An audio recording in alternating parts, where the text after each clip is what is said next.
that pleases God. Ayan, the best offering that pleases God. So magpunta muna natin dito, tayo po ay nag-alay ng palakpak, awit, sayaw, kanta, tugtog.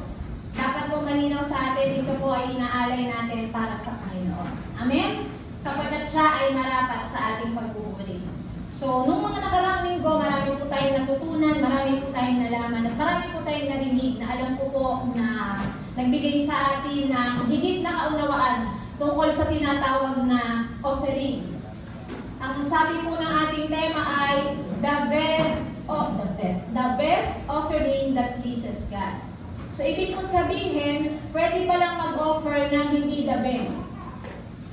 Nandun po yung word na best. So, pwede po pala na kapag nag-offer tayo kay Lord, nagbibigay tayo ng pasasalamat sa Kanya, magsamba sa Kanya, pwede palang hindi the best. Kaya sabi ng team, the best offering, it pleases God. So, kapag po sinabi ng sa kanila, pumalakpak po tayo, give your best shot. Kasi si Lord, He gave up His all just for you. Kaya ano ba naman yung sasabihan ka na, isang malakas na palakpak para sa Panginoon! Hallelujah! Amen! Kaya sa Diyos po ang kapulihan. Alam niyo po, sa Old Testament, hayaan niyo po pasimulan po ang mensahe ito na pagpabalik tanaw po noon sa Old Testament, kung paano po naghahandog ang mga tao noon. Sige po, tingnan po natin. Offerings in the Old Testament. So, sabi dyan, offerings are gifts, sacrifices, or acts of devotion dedicated to God. So, hindi dapat yan dedicated sa samahan, hindi dapat dedicated sa tao, hindi dapat dedicated kung kanino man. Kanino daw po dapat dedicated? Sa Diyos. So, ito daw po ay pwedeng gifts, pwedeng sacrifices, o acts of devotion na ating ibinibigay o idinidedicate para sa Panginoon. And during po sa time ni Moses, God instituted these specific offerings under the law of Moses na tinatawag po na Mosaic Law. So during po sa time ni Moses, ang Lord po ay nagbigay ng mga batas at kautusan o panuntunan sa mga Israelita. So, naniniwala po tayo na kapag walang panuntunan, kapag walang batas na sinusunod, magulo. So, importante po na may panuntunan, may batas na sinusunod para may kaayusan. At yan pong Mosaic Law na yan ay divided po sa tatlong kategory. Meron pong moral, ceremonial, at civil law. At ang pag-offering po, pagbibigay ng sacrifices ay pumapailalim po sa tinatawag na ceremonial law. Na kung saan sa aklat po ng Leviticus ay makikita natin paano ibinigay ng Diyos ang mga panuntunan ng pagbibigay ng offering na nakalulugod sa Kanya. So, ibig po sabihin, hindi basta sinabi ilagay mo sa templo, hindi basta ganon. Mayroong mga tamang pamamaraan at iba't ibang uri ng paghahandog during the Old Testament. So, next slide po, sabi dyan, okay. So, yan po ay, yung ceremonial law po ay nahahati sa apat na uri ng offering. Ang una po ay burnt offerings. Papasadahan ko lang po ng mabilis. Yung daw pong burnt offerings o yung sinunod na handog is a sacrificial act of complete devotion to God that historically involved the complete consume of an animal by fire, symbolizing surrender, atonement, and worship. Ito daw pong burnt offering na tinatawag ay patungkol sa paghahandog ng hayop. Yung hayop po ay buong ihahandog matapos patayin. So hindi po siya kakatayin, walang gagawin sa kanya. Siya po ay buong ihahandog. Ito daw po, it symbolizes surrender, atonement, and worship. So ibig sabihin, kung gusto natin sumamba sa Panginoon during the Old Testament, ang ginagawa po nila, isang paraan ng pag-offering kay Lord ay ang pagpatay ng hayop. At ang goal po nito is to dedicate it to God. Pailanglangin ang usok na ito upang mapalugod ang Diyos sa kalangitan. Pangalawa po, meron po dyan grain offerings. Ito naman po ay offering of thanksgiving to the Lord. So ito ay offering of thanksgiving, pagpapasalamat at pag-acknowledge na ang Diyos ang ating provider. So for example, ikaw ay pinagpala, ikaw ay umani ng sagana, o ikaw ay pinagpala ng Panginoon. So you do the grain offering. So nag-offering ka sa Lord, walang involved na hayop sa offering na ito bilang pagpapasalamat at pag-acknowledge na it is the God who provides for us, who provides for me. Ang pangatlo naman po ay ang sin and guilt offerings. Ito naman po yung offering na tinutukoy, yung mayroong nagawang kasalanan ng isang tao at nais niyang humingi ng kapatawaran sa Diyos. So, both offerings highlight the seriousness of sin, the need of repentance, and restoring relationship. So, kung halimbawa ako ay may nagawang kasalanan at nais kong humingi ng tawad sa Diyos, kailangan kong mag-offer ng hayop. At hindi mo basta nag-offer ng hayop. Hindi pwedeng aso, pusa, palaka, hindi pwedeng ganon. May mga hayop na karapat-dapat lamang at kung yung hayop na yun ang pipiliin mo, dapat wala pang kapintasan. Hindi pwedeng pirat, may poknat, may peklat, hindi pwedeng ganon, hindi pwedeng pingkaw, pilantod, hindi pwedeng sakang, pike, hindi pwede. Dapat ay walang kapintasan. So yan po yung para sa sin and guilt offering. At pang-apat po ay yung tinatawag na peace offering. Spiritually, peace offering symbolizes reconciliation and harmony with God. Pakikipagkasundo, pakikipag-ayos sa Panginoon. So we broke our relationship with God when we sin.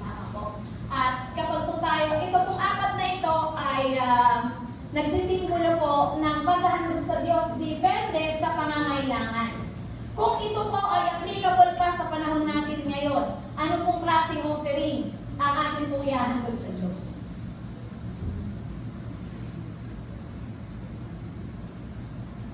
Wala tayong bull. Wala tayong tupa na pwede ihandog kasi hindi po lahat ng hayop ay itinalaga o pinahintulutan niya doon sa Panginoon. Pero, alam niyo po, lahat po ng ito, under Mosaic law, nakapaloob sa ceremonial law, itong mga paghahandog po na ito ay sa panahon nila noon, during the Old Testament. Pero kapalit po ang bawat isa po sa atin ngayon dahil naniniwala tayo that God already gave the ultimate and the greatest sacrifice for our sins. And it is Jesus. Amen? So, hindi po tayo,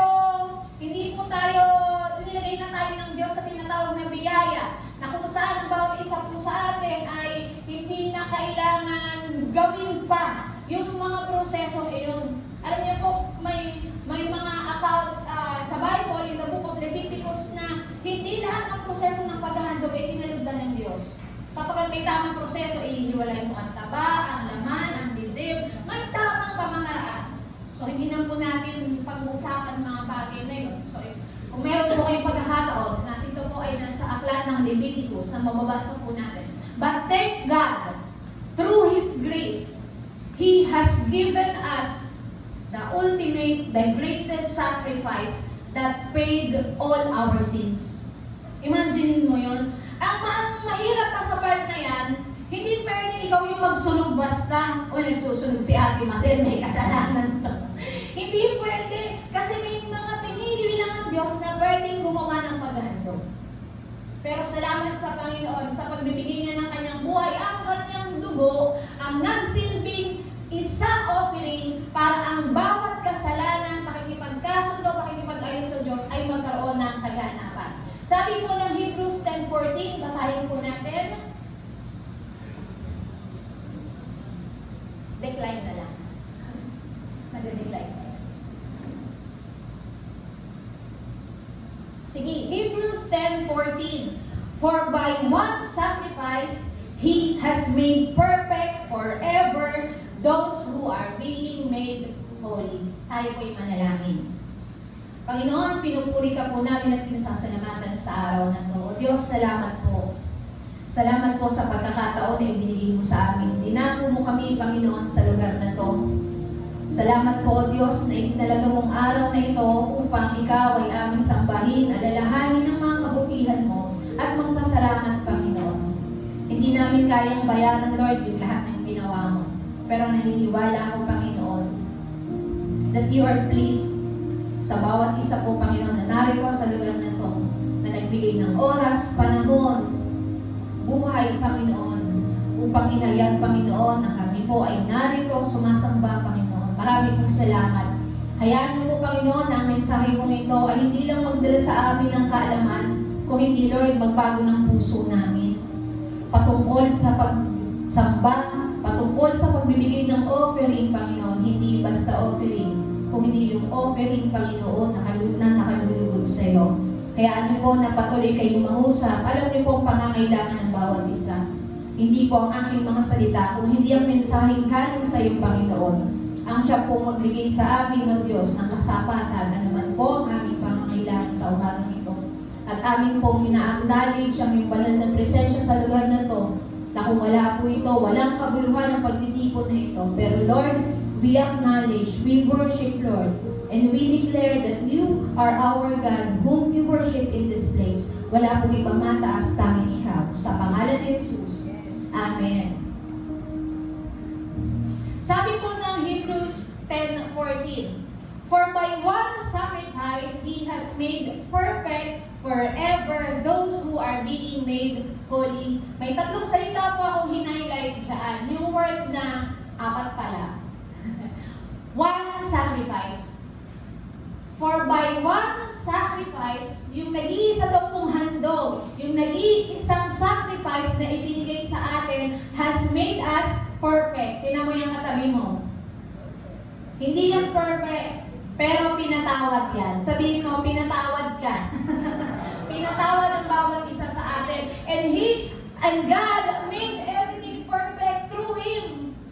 So, kaya wag mong masyadong ipe-pressure yung katabi mo kasi hindi siya perfect. But it is through the grace of God who is within us na nagbibigay sa atin ng kakayanan na yung perfection through Jesus ay magawa natin. Sabi nga, di ba narinig natin sa mensahe ni Pastora na nung tinanggap natin ang Panginoon, nawala ang puot ng Diyos sa atin sapagkat sa tuwing titignan tayo ng Diyos, ang nakikita niya ay ang kaluwalhatian ng anak at hindi tayo. Kasi kung tayo ay makasalanan at wala tayong puwang, wala tayong karapatan, hindi tayo karapat-dapat sa presensya ng Diyos. Kaya sino po nagpapasalamat, you have Jesus in your heart?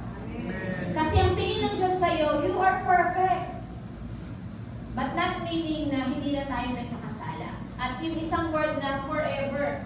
Ang sacrifice po na ito ay hindi pansamantala. Hindi nun sa panahon lamang nila. Hindi lang noon nangyari. Ito po ay panghabang buhay. Ang epekto po ng ginawang sacrifice ng ating Panginoon, ng kanyang pagbabayad, ng kanyang buhay para sa ating kasalanan ay pangwalang hanggan. And now, yours is the choice. Which eternity ang gusto mong i-spend? Diba? Sabi ng mundo, wala daw forever. Yes, somehow, totoo po yun. Kasi lahat tayo, nagmula sa alabok, babalik sa alabok. Dumating tayong hubad, alis po tayong hubad, wala po tayong madadala. Pero, meron pong tinatawag na forever. At yung forever po na yun ay dalawang bagay. Sa piling ng ating Panginoon o doon sa kapahamakan. Alam ko, naniniwala po ako hindi yung gusto ng Diyos. But He always gave us the choice kung ano po ang pipiliin po natin. At naniniwala po ako, meron na po tayong napili ngayong umaga. Ito ay ang forever sa piling ng Panginoon. Kaya naman ang mensahe po na to ay binibigyan ko po ng pamagat na the heart beyond the offering. Alam niyo po yung offering, pagbibigay, sacrifices, or gifts, ito po ay hindi lang basta naisip. Naniniwala po ako na kapag may binigay kang offering, may gift ka na binigay, meron kang sacrifices na ginawa, hindi yan galing sa isip. Galing yan sa puso. Ibig sabihin, kaya mo ginawa ang bagay na yon kasi ayun yung nasa puso mo, ayun yung gusto mong gawin. Now, kapag yung offering na ginawa po natin ay basta offering lang, sabi nga, kung hindi best, God knows kung ano yung best natin eh. Hindi niya hihingi ng isang bagay na wala sa atin. But God knows kung ano yung best natin. And I believe that sa pagbibigay natin, it is our heart behind it. the heart beyond the offering. Number 1, sabi po dyan ay broken spirit. Broken spirit. Sino po dito nakaranas ka ng brokenness? Alam niyo po yung broken spirit na tinatawag na hindi po yan yung na-broken hearted ka sa jowa mo, sa crush mo. Hindi po yan yung broken spirit. O na-broken hearted ka kasi na-busted ka, na-bankrupt ka, kaya ka na-broken. O dahil may failure na nangyari sa'yo. Tingnan po natin ang sinasabi ng Psalms 51:16 to 17, Amplified Version. For you do not delight in sacrifice, or else I would give it. You are not pleased with burnt offering. My only sacrifice acceptable to God is a broken spirit, a broken and contrite heart, broken with sorrow for sin, thoroughly penitent. Such, O God, you will not despise. Ang sabi po dyan, tinutukoy na broken spirit is yung nagkaroon ka ng brokenness or sorrow dahil may nagawa kang kasalanan. Sino po dito yung nakagawa ka ng kasalanan pero parang wala lang? Alam niyo po pag ganun yung attitude mo, we cannot give our best offering to God. Kasi bakit? When there is sin, everything na gagawin natin hindi magiging acceptable sa harapan ng Panginoon. Kaya very important po that we have the broken spirit, the sorrow that we have done something wrong. Ano po yung pakaramdam mo kung may nagawa kang mali? Okay lang yan, pare-pareho lang tayo. Tao lang nagkakamali. Tama po yung tao lang tayo nagkakamali. But the difference is, ano yung naramdaman mo after committing that sin? Masaya ka ba? May epekto ba? Parang wala lang ba? Kaya sabi dyan, you does not delight in sacrifices or with burnt offering, but my only sacrifice that is acceptable to you is a broken spirit. Yung lalapit ka sa Lord to offer your life, pero you are indeed sorrow for you have done something wrong. Sabi dyan, thoroughly penitent, may matinding pagsisisi. Such, O God, you will not despise. Kahit nga tao sinong tao hindi magpapatawad sa isang taong taos puso ang paghingi ng tawad? Ang Diyos pa kaya? So He will not despise the offering of a person with a broken spirit. Meron pa akong isang nabasa kagabi habang inaaral ko itong mensahe na to. May account sa New Testament wherein Jesus is telling a story. Nagkukwento siya sa mga disciples. Sabi niya, may dalawang tao na pumunta sa templo. Isang Pariseo at isang pangkaraniwang tao lang para manalangin. So pumunta sila sa templo para manalangin. Ang panalangin daw ng Pariseo ay ganito, Panginoon, salamat po at ako'y hindi katulad ng mga makasalanan nandyan lang sa tabi-tabi. Hindi naman po ako magnanakaw. Hindi po ako nagsisinungaling. Hindi po ako gumagawa ng masama. Di tulad nila. Salamat po na ako po ay ganito-ganyan. Ngayon, ang panalangin naman ng isa, ni hindi nga makapasok sa templo, ni hindi nga, sabi ng Bible, ni hindi makatingala. Hiyang-hiya sa harapan ng Diyos. Dinadagukan ng kanyang dibdib. Sapagkat ina-admit niya na, Panginoon, sino ako, hindi ako karapat-dapat na lumapit sa iyo. Patawarin mo po ako. Sabi ng Panginoon, sino sa tingin ninyo ang minalugan ng panalangin? When we come to God to offer our worship, dapat nandun yung brokenness natin when we have done something wrong. Bakit? Paano tayo mag-offer when there is sin? Sa tingin po ba natin magiging kalugod-lugod sa Diyos na lumalapit tayo sa Kanya pero meron tayong unconfessed sin o meron tayong kasalanan hindi na hihingi ng tawad sa Kanya? Kaya anong ginawa ng Lord? Inonoy niya yung nandun na nag-a-admit ng kanyang kasalanan. So yung panalangin ng Pariseo, napaka-righteous. Parang ang ino-honor ng Lord, yung honestly lumalapit tayo sa Kanya na mababa, na nagpapakumbaba. So one thing that we can offer to God is a broken spirit, wherein, Lord, wala talaga akong may pagmamalaki. Ako, sabi nga ng salita, ako'y isang maruming basahan, hindi karapat-dapat sa iyong harapan. At wala kahit ano sa akin ang katanggap-tanggap sa iyo. So it must be the attitude of the heart when we come to God. Amen po. Very important po, sino po sisiyasat ng puso natin? Sino po magko-confess ng kasalanan natin? Yung katabi mo ba? Paki-confess mo nga. Paki-confess mo nga, may nagawa ako. Pakipatawad mo nga, may nagawa siya sa akin. Hingi mo ako ng tawad sa Diyos. Alam niyo po, meron tayong pinanggalingan na sa tao tayo humihingi ng tawad, ano? Na sa kanya tayo nagko-confess para ihingi tayo ng tawad sa Diyos. Ano po? Pero alam niyo po, sa pamamagitan ng kamatayan ni Kristo, nagkaroon tayo ng direct relationship sa Lord, wherein kahit nasaan tayo, pwede tayo directly manalangin sa Panginoon, humingi ng tawad sa ating mga kasalanan. And on that very moment, kaya po tayo linisin ng ating Panginoon. Sabi ng 1 John 1:9. Kung ating ipahahayag ang ating mga kasalanan, siya ay tapat at banal na tayo patatawarin at lilinisin sa lahat ng ating karumihan. Amen? Sino po nagsabi dito? Kailangan ko ng broken spirit. Wherein you will realize na Lord, grabe pala, ano? Na kung hindi mo nakilala yung Lord, hindi mo na mirror yung sarili mo. Na eto pala ako sa harapan ni Lord. Pero noon, hindi ko nakikita yung sarili ko na ganito. I am more than proud of what I am doing. Pero nung nakilala natin si Lord, nakita natin yung sarili natin, nakita natin sa harapan ng Lord, sino tayo. Kaya sabi po dyan, the heart beyond the offering, we must have a broken spirit. A sorrow for sin, thoroughly penitent. Sabi po dyan, mayroong matinding pagsisisi. So that, after natin ilapit sa Diyos, ihayag sa Diyos ang ating mga kasalanan, mas magiging magaan at katanggap-tanggap ang paghahandog po na ating nagawin. Amen? Pangalawa po, sabi po dyan, sa Tagalog, sabi pala, hindi mo na nais ang mga handog. Di ka nalulugod sa haing sinunog. Ang handog ko, O Diyos, na karapat-dapat ay ang pakumbaba at pusong mapagtapat.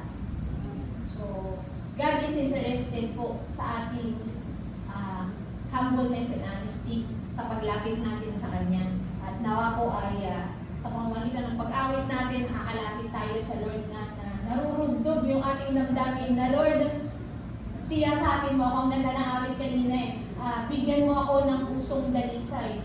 For yung heart kasi natin, dun nagdudwell ang Panginoon. So very important po na lagi natin siya sa atin ang ating mga puso upang sa ating paghahandog tayo po ay maging kalugod sa Panginoon. Number 2 is sacrificial giving.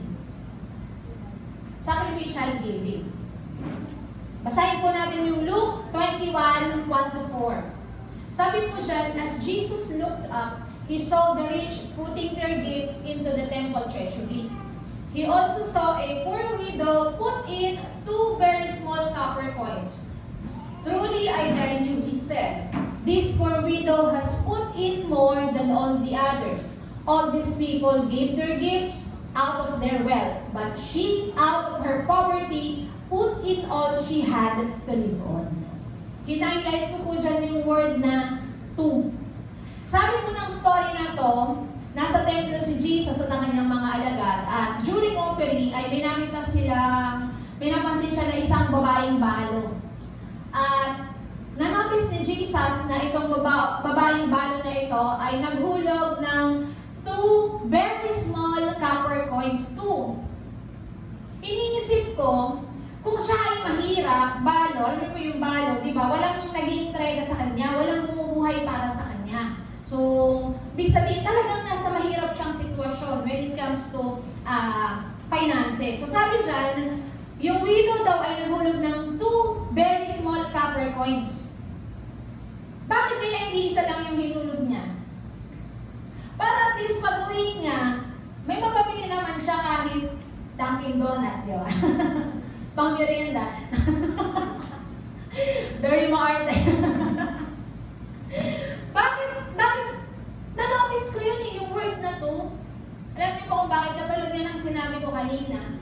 Yung offering, yung pagbibigay ng gifts, sacrifices, or devotion to God, it comes from the heart. Sabi ng word ng Lord, she put all she had to live on. Ibig mo sabihin, yun lang yung lahat-lahat na meron siya on that moment. So inisip ko, halimbawa ako yon. At meron akong 2 kusing. For example, meron akong 2 lima sa panahon natin ngayon.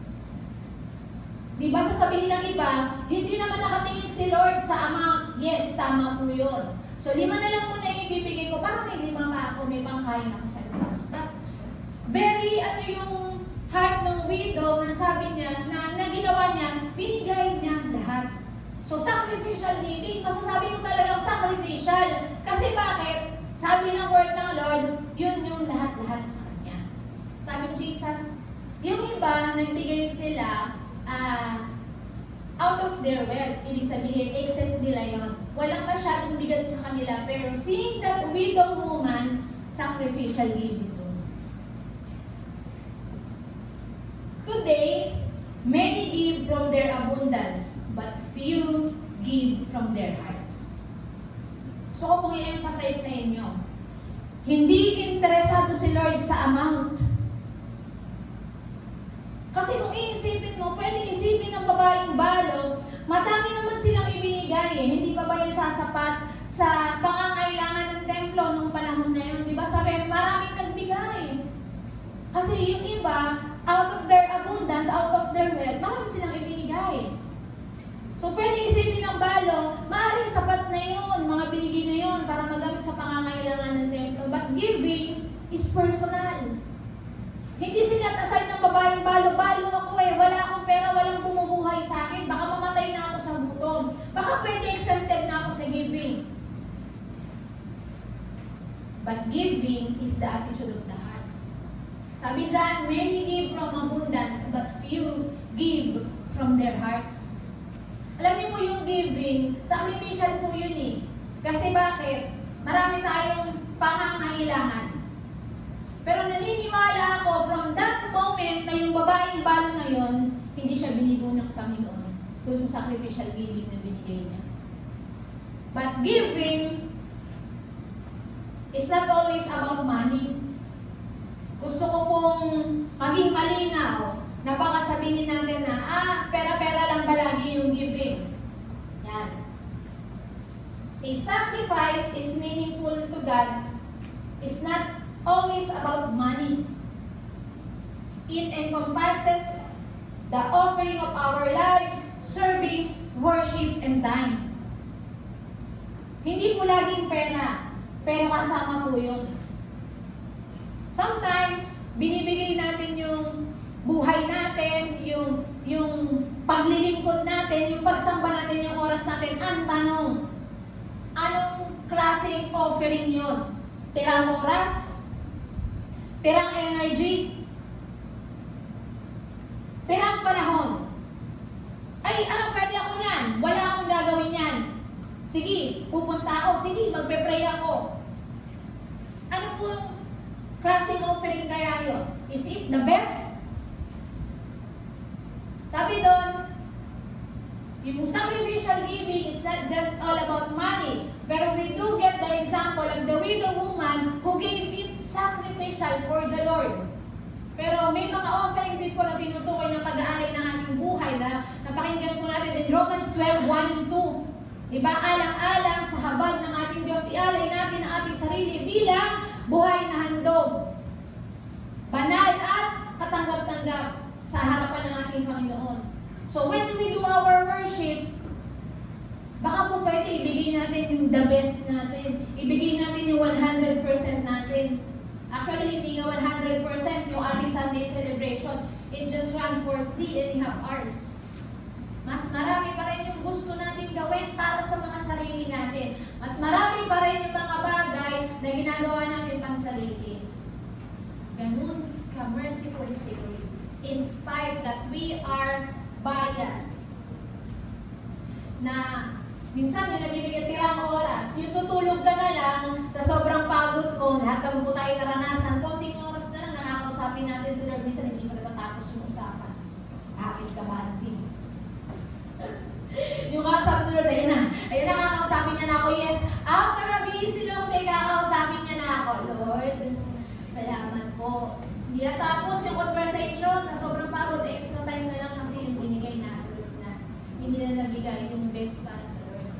Kaya Sabi ng awit, kung meron tayong 1,000 buhay, san-san kaya natin gagamitin. Pero dahil meron na tayong nag-iisang taglay, huwag po natin ipagdamot sa nagbigay nito.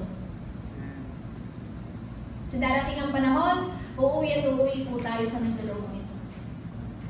Regardless of our age, status in life. Uuwi tayo sa nagbigay ng buhay sa atin.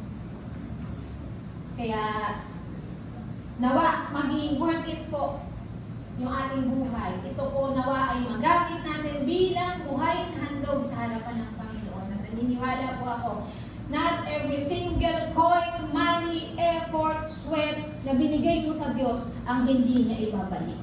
Hindi mo kailangang hiningin ibalik niya. He is faithful enough to pay it off. For our labor is not in vain for the Lord. Sige nga po, palakpakan natin ang Lord ngayong umaga. Pangatlo po, the heart beyond the offering is true obedience. Sino po dito nakaranas na nung true, nilagyan dapat obedience lang yan eh. Pero it's struck in my heart na may obedience din kasi na hindi true. Sige, bibigyan ko kayo ng example.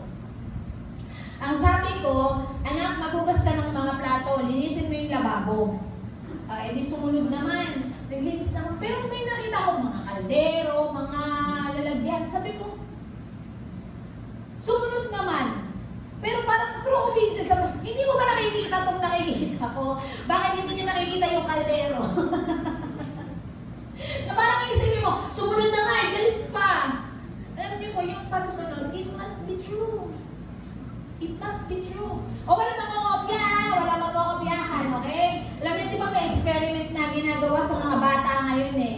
Yung iniwanan sila ng camera, tapos sabi ng magulang ko, ayan, pagkain mo yan ha, hintayin mo lang ako 5 minutes, wag mo yan gagalawin, wag mo yan kakainin. Tapos may mga bata, so dahil experiment yun, inaamoy, hindi siya makahintay, dinidilaan, pero pag hindi nakakahintay, kinakain talaga.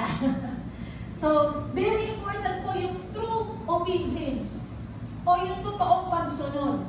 Yung inutusan ka, pero 99.99% lang yung ginawa mong pagsunod, is it the true obedience? Sumunod na nga eh, buti nga sumunod eh. O diba? Siya pa galit. Buti nga nagsimba eh, tainlit naman. Buti nga umatid eh. Buti nga naman yung takeaways mo. Nakalimutan mo na wait. Yan. Pero you know what, yung word po ng Lord, ito po yung papalaya sa atin. Wala po tayong pwede iwasang salita. When we speak about the word of the Lord, sama po ako doon. Hindi ko po ito sinasabi para po sa inyo, para din po ito sa akin. Na kapag nangangarap tayo, nagsasabi tayo ng word ng Lord, we must be honest and brave to tell the truth. True obedience po. Yung inutusan ka, sige po, magbigay tayo ng example. Let us remember how Abraham offered his son Isaac as an act of true obedience to the Lord. Very common, lagi natin nagiging example, yung ginawa ni Abraham na true obedience. Kung saan, malinaw ang instruction ng Lord kay Abraham na i-offer mo sa akin si Isaac.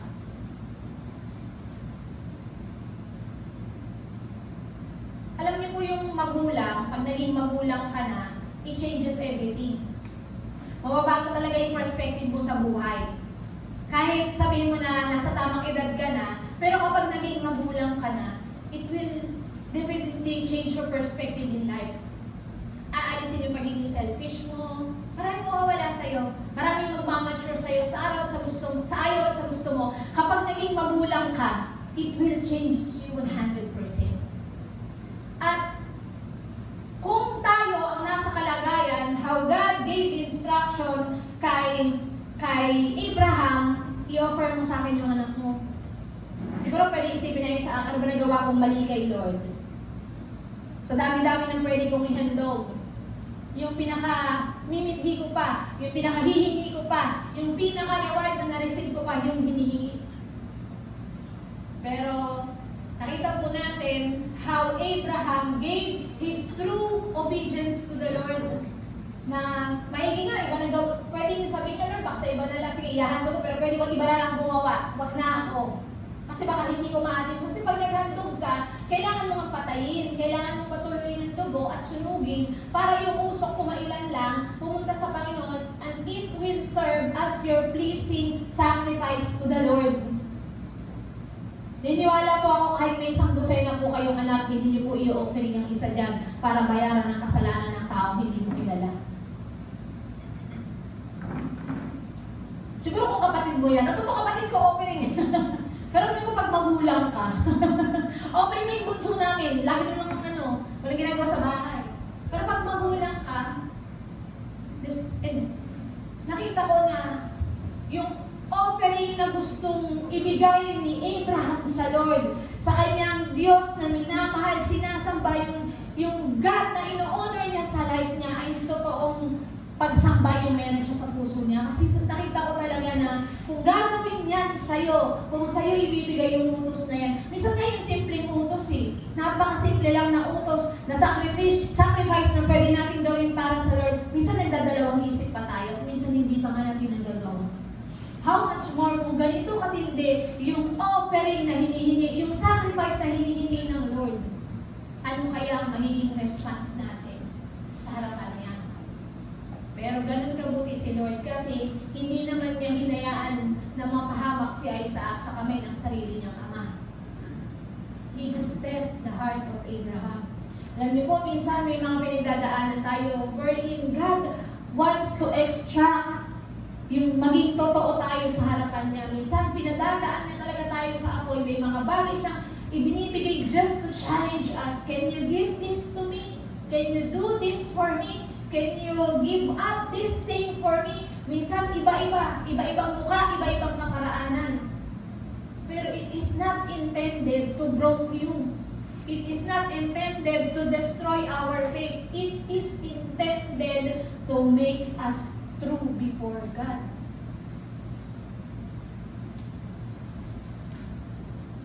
Kasi hindi po matitest yung faith during Sunday celebration, during life group, during prayer meeting. It is tested in the times of trials.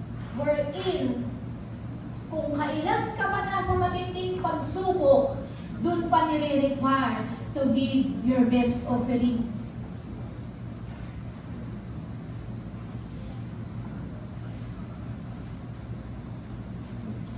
The heart beyond the offering. Ano po kaya yung best offering na nagawa na natin para sa Lord? O baka meron pa si Lord na nais na ihandog natin sa Kanya, ang hanggang ngayon ay hindi pa rin natin na ibibigay. Is it your time? Kapag gusto, may paraan. Wala nga daw, hindi nga daw po natin kayang pagsama-samahin yung time, money, tsaka yung strength.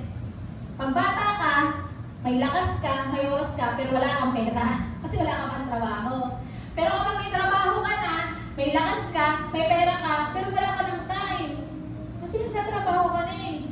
Pero kapag matanda ka na, baka may pera ka kasi pensyonado ka, marami ka na ng pundar, marami ka nagawa. Marami ka ng oras, sa tumba-tumba na nga lang. Pero wala ka ng lakas. So, kailan ang tamang panahon para ibigay natin sa Diyos ang ating best offering that will please Him. At saka na Lord, kasi estudyante pa lang ako, pagkaya ko na, pagka I can sustain the ministry na.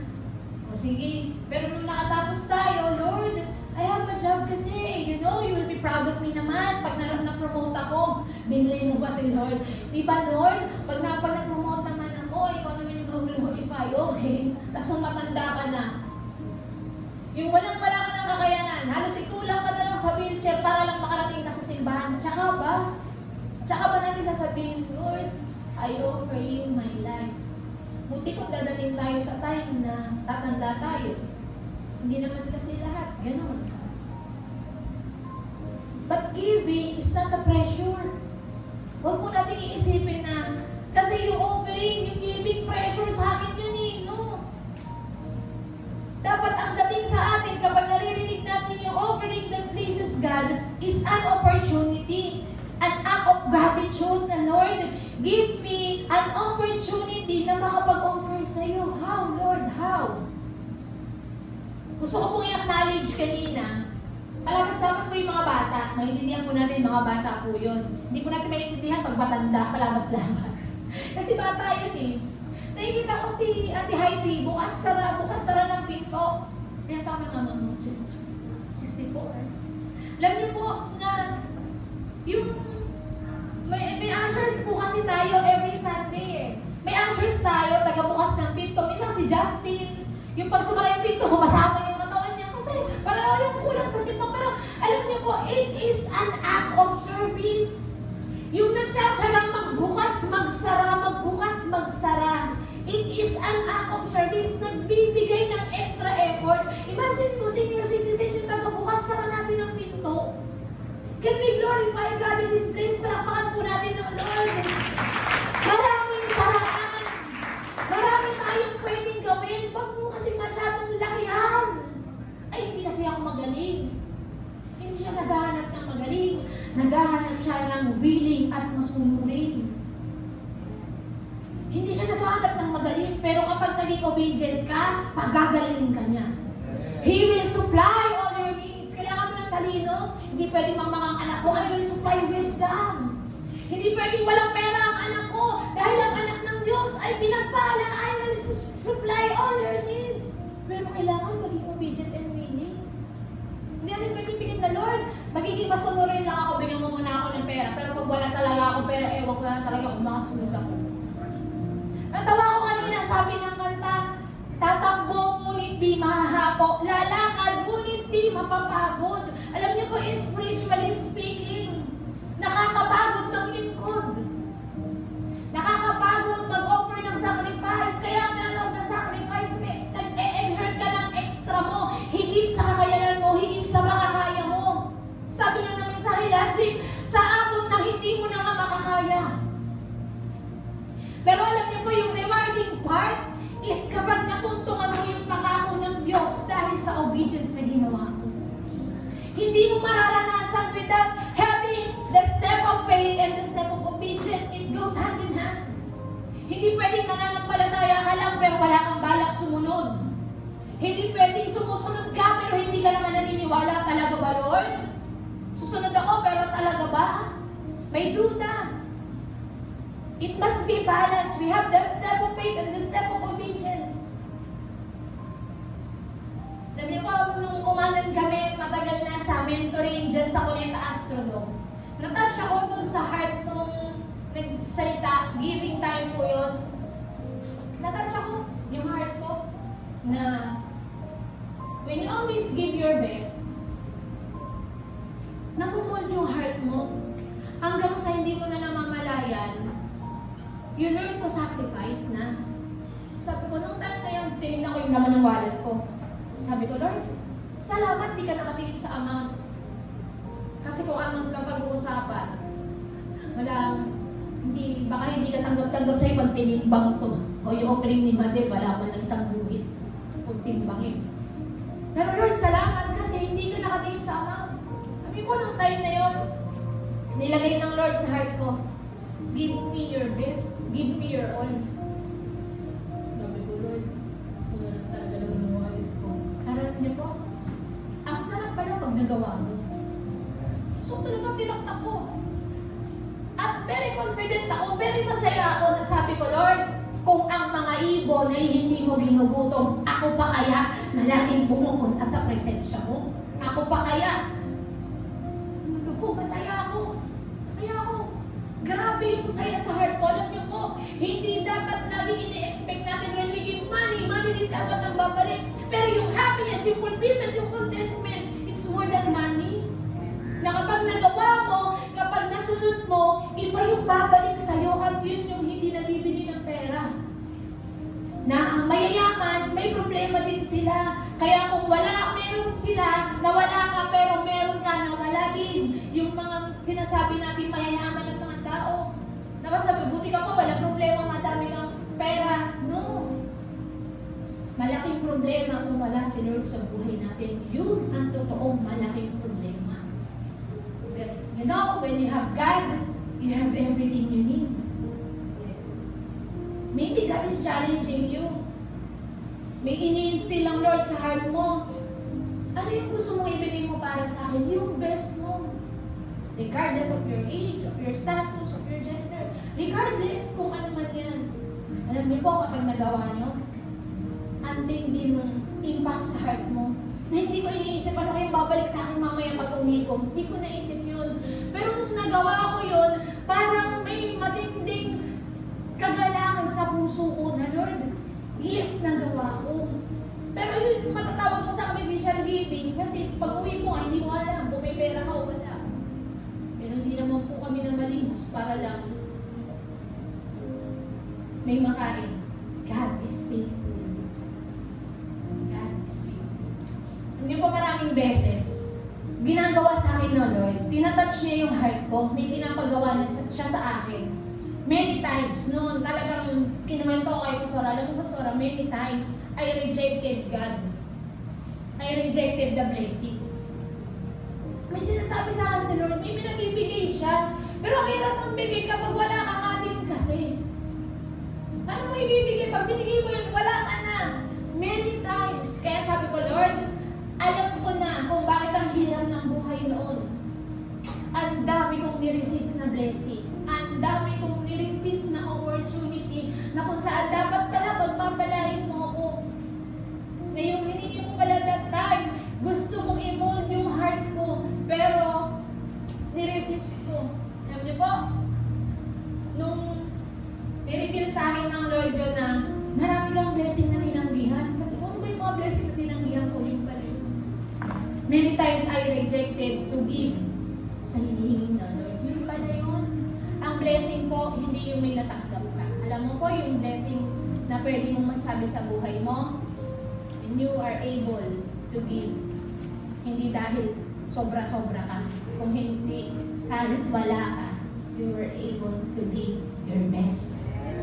Yan po, hindi laging pera. Wala kang pera, o may lakas ka. Pwede mo gamitin. May time ka. May time tayo. Pero hindi talaga natin pwedeng pagsama-samahin ang lahat.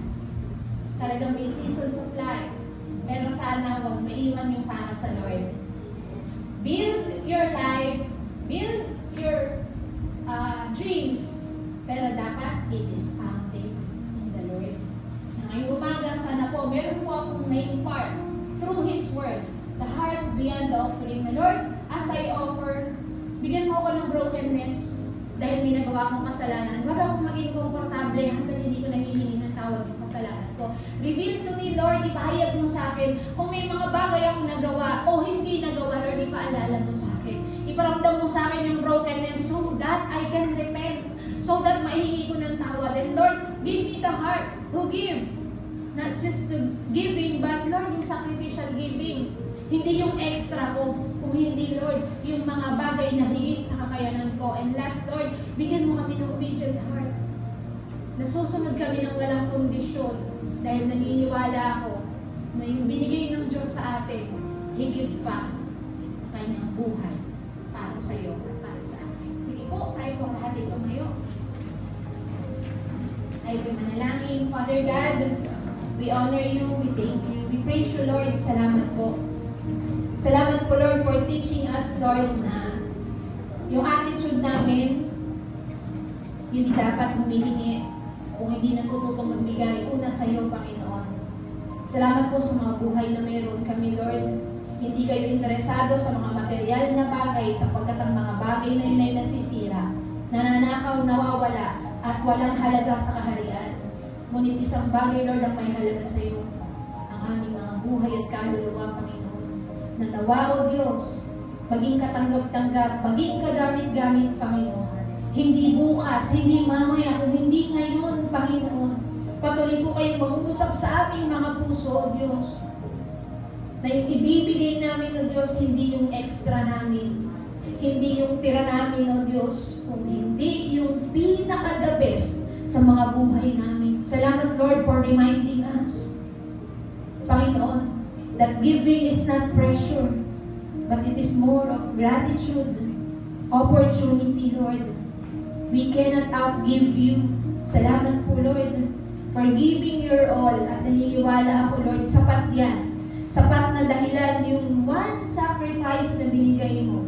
Na nagkaroon ng perfection, Lord. Nagkaroon ng purity. Nagkaroon kami ng kalinisan sa iyong harapan. And it will last forever, Lord. Sabi yan ang salita mo. Pagpalain niyo po bawat isa sa amin, Lord, as you speak. Ito po ay matalim sa puso namin ng Diyos at isang araw, Panginoon, ang bawat isa sa amin, haharap sa iyo, Panginoon, na maririnig namin ang salita mo.